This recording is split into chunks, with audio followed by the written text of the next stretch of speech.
நான் அடிக்கடி சொல்லுவதுண்டு, ஊழியர்களை தேவன் 1000 கோடி 2000 கோடியை வைத்து ஆசீர்வதித்தால் ஒரு மனிதன் வாழ்நாள் முழுவதும் சாப்பிட்டு வாழுவதற்கு 100 கோடி போதுமா போதாதா?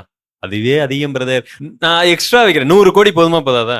100 crore இஸ் எனஃப், தாராளமா போதும். ஒரு சிலரால் வாழ்நாள் முழுவதும் சம்பாதித்தால் கூட 1 கோடியை அவர்கள் என்ன செய்ய முடியாது, பார்க்க முடியாது. 1 கோடிங்கிறது இன்னைக்கு சாதாரண அமௌண்டா போயிருச்சு. அந்த அளவுக்கு பண மதிப்பிழந்து விட்டது. 1000 கோடி போதகர் வைத்திருக்கிறார், 2000 கோடி வைத்திருக்கிறார். உங்க லைஃபுக்கு 100 கோடிங்கிறதே போதுமானது. மீதி இருக்கக்கூடிய எல்லா தொகைகளும் ஒட்டுமொத்த கிறிஸ்தவ சமுதாயத்தையே வேற இடத்திற்கு கொண்டு போய்விடும். நீங்கள் மாத்திரம் உதவி செய்தால் ஒட்டுமொத்த கிறிஸ்தவர்களுக்கும் நீங்கள் சொந்த வீடு கட்டி கொடுக்க முடியும். 1000 கோடியை வச்சுக்கிட்டு 2000 கோடி, சில பேர் 5000 கோடின்னு சொல்றாங்க, எந்த அளவுக்கு உண்மைன்னு தெரியல. அவங்க சபையில இருக்கிற எல்லாருக்குமே புது வீடு கட்டித்தர முடியுமா முடியாதா? கண்பானவர்களை சிந்திக்கணும்னா, ஆண்டவர் நாம மட்டும் 2 கோடி ரூபாய் கார்ல போறதுக்காக என்னிடத்துல பணத்தை கொடுக்கவில்லை. 50 லட்சம் ரூபாய் கார்லயும் என்னால போக முடியும், 18 கோடிக்கும் கார் வாங்க முடியும்.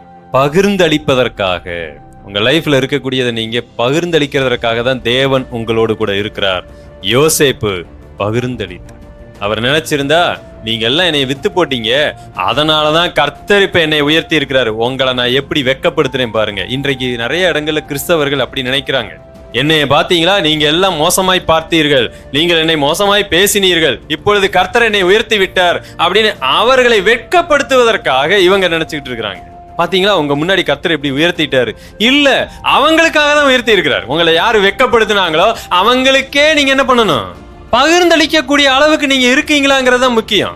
யோசிக்கணும். நாம எப்பேற்பட்ட மனதோடு யோசிப்பு இருக்கிறாரு பாருங்க. நம்மோடு கூட கர்த்தர் இருந்தா, நம்மை வெட்கப்படுத்தினவர்கள், நம்மை துரத்தி விட்டவர்களுக்கு நாம் என்ன செய்ய வேண்டி இருக்கிறது, பகிர்ந்தளிக்க வேண்டிய